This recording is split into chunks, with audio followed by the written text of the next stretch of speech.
Hello everyone, how are you doing? I'm doing pretty good.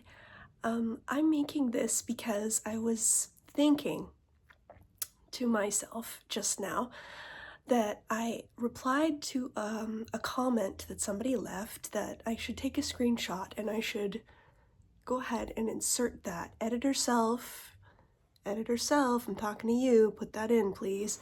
Um, so that people may pause the video and read it if they want to, but you don't have to. You will understand.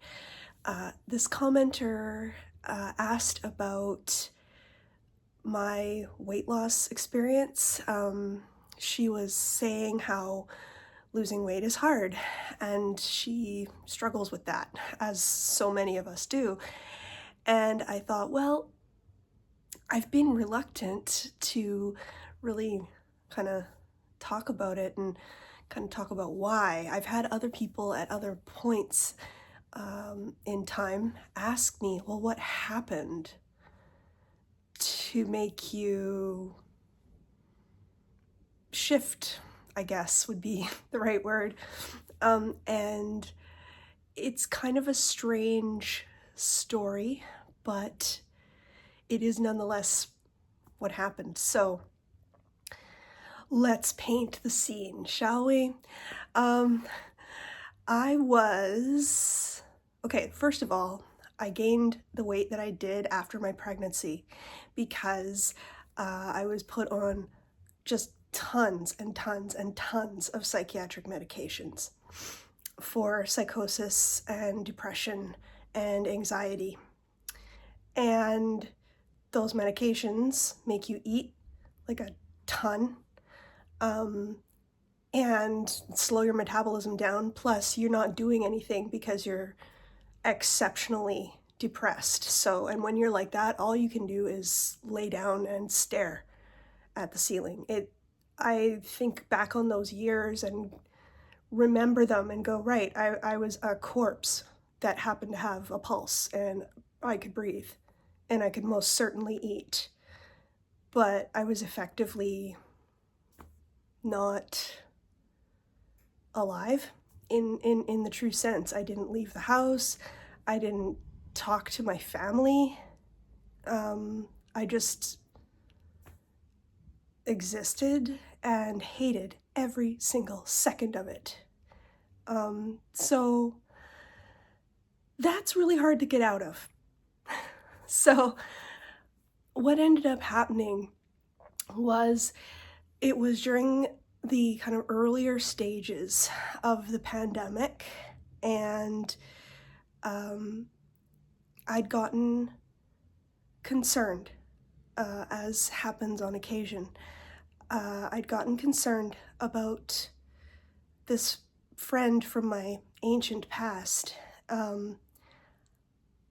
Every so often there's a milestone in life and I have to, or he will reach out to me and ask me what's going on, and I haven't done the same thing with him. And I remember on that occasion, I was concerned because I know he has two sons that are the same age as mine, and my own son deals with asthma and, that sort of stuff. And I got to thinking, I don't know,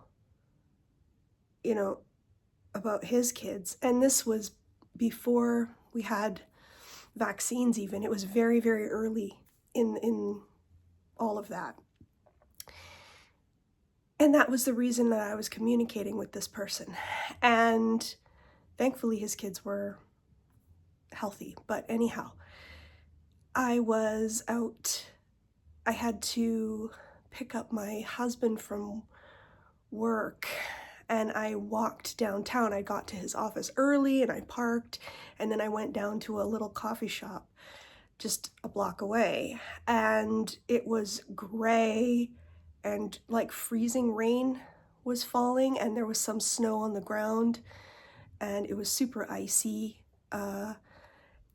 So being as heavy as I was, I had to be very careful to not fall. You do not want to fall when you're that size. Oh my God, it could be a disaster. So I was super slow and careful and kind of got down there. There were strict regulations about who could be in the coffee shop because it was small, and the social distancing thing was really like strict. So, I went in and all I could do was order my drink and then leave, and then they called me back in to like hand it to me, and then I had to immediately go back outside. Well, I went back outside into the really cold weather, and my friend that I was talking to online said, well, you need to learn to love yourself. Please. And it was a combination of just the bleakness of what my life had become, what had become of like me physically and emotionally, the weather being as just dreary and dreadful as it was, and cold, like my coffee was just instantly frozen cold, like not being allowed inside because of the rules, and this disease that was going around killing people, like it was just like so much, y'all remember that. So it just like hit me though really hard in the moment, and I actually was like, just like, I'm not a crier, but I was in tears. Like it just hit me so hard that I was like, what has become of my life? What is happening to the world? What is going on? Nothing makes any goddamn sense anymore. I don't even know, and I was just touched by it because I recognized right then and there, at that time I was 40 years old, or almost, like a couple of months away from being 40. I had been married for a time by then.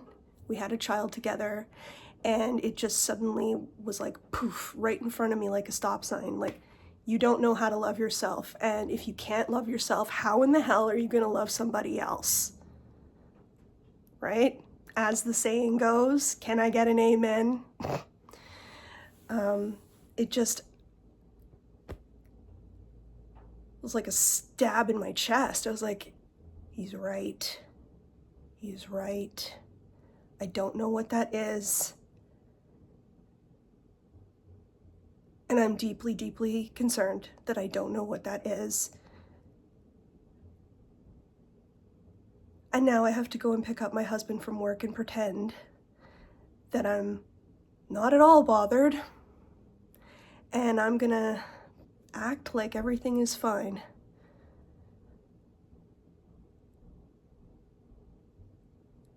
And that's what kind of really got the ball rolling,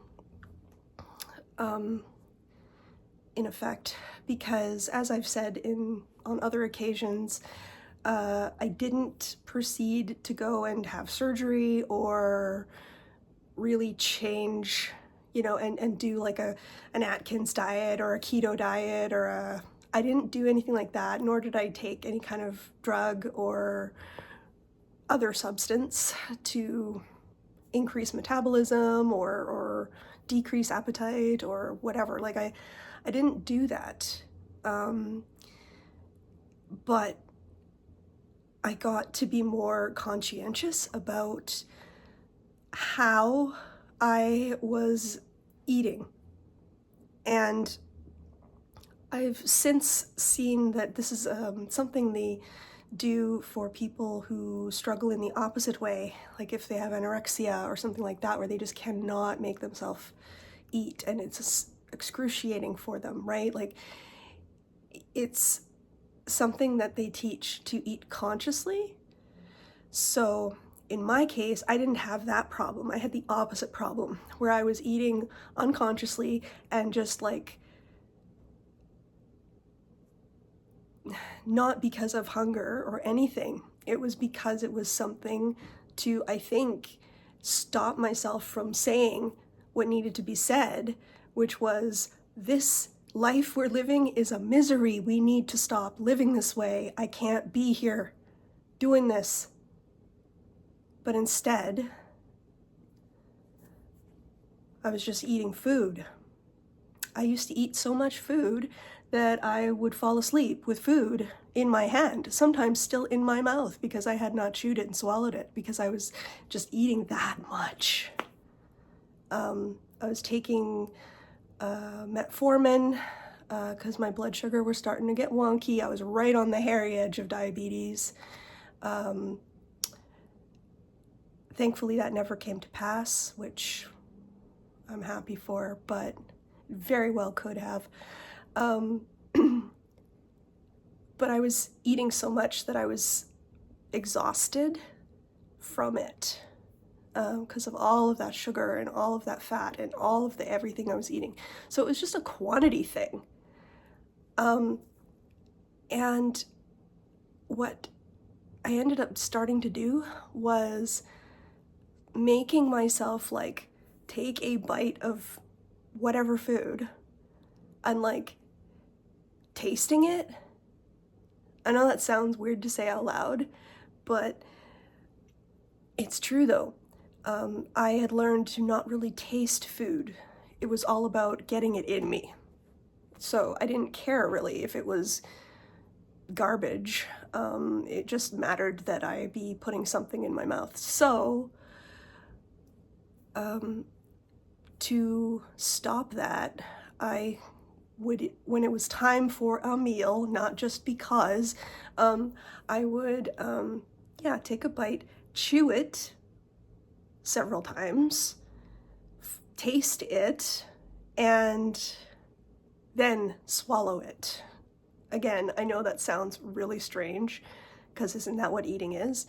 But you learn to just use food for some other purpose rather than to keep you alive like it's supposed to do.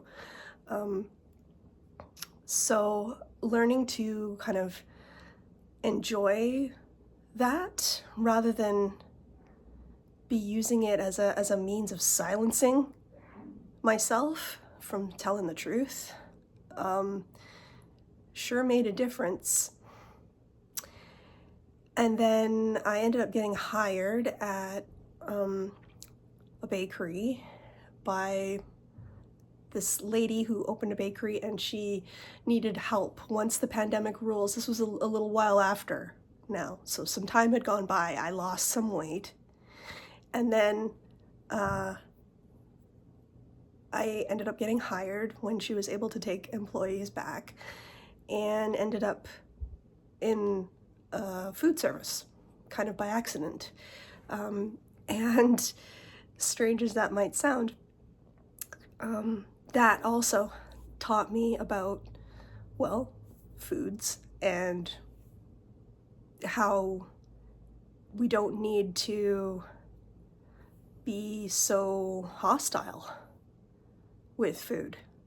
Food is not a weapon. It's not meant to be something that silences us. It's meant to keep us alive. It's meant to be enjoyed too, but it's it just became so obvious to me that that's what was going on. And so I just kept going and kept learning more about food and what I can do with it myself and how I enjoy doing that. And that's how come I didn't do a specific diet and lose weight that way.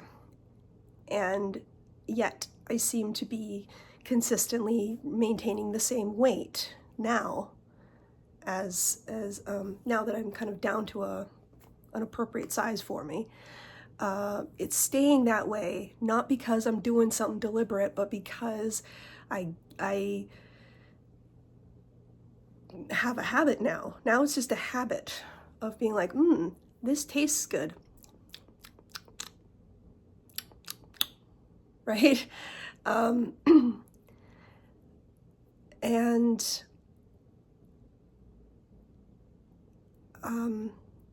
I guess it's important to share that because, like, when I was growing up, my parents were constantly dieting, constantly. And in that traditional way where you're counting calories or you're like eating no fat or you're, those were kind of the two popular ones in those days. And since then, we've got other stuff now too, like Atkins and keto and diets like that. But so I learned in my formative years that food is something to be adversarial about. You have to account for it and fill out little charts. I had this many carbs and this much sugar and this much fat and this is my physical activity log and this is that. Like, yeah, being like super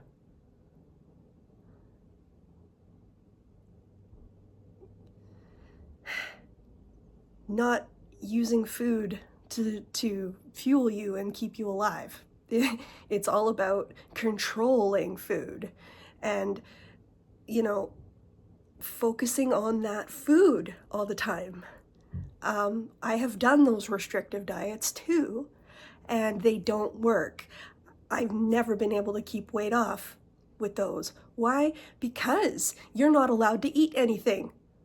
Most of the time, those diets make you not eat the stuff that you really like bread or cake or any number of things you're just not allowed to have. So of course, when you lose some weight, you're like, ooh, I deserve a treat. I'm gonna have a slice of cake. And your body freaks out and you gain a bunch of weight, right? Like, it's like that. So I really do feel that that's a major lesson that I got from this experience. And hopefully it might help others out there who are dealing with the same struggle, that it's not about the food. For me, in my case, I know I'm just one person, but that's what happened with me. Is it's not the food. It's not even being overly strict about portion control. It's about consciously eating rather than unconsciously eating. And I highly recommend doing that. If it helps, a good suggestion that I bumped into that I thought, yeah, that's a good one, is not eating while you're watching TV or a screen of some kind, because you're more prone to eating more, especially if you're, watching the news or something like that, something draining, right? And you're just like, comfort, comfort, comfort. This is not good news, If you can be away from that kind of stimulus while you're trying to eat and pay attention to what you're eating, that helps a lot too. It makes you consume a little bit less food and it forces you to kind of pay attention to that food rather than not at all because you're watching a movie or you're watching the news or being somehow stimulated that way. So,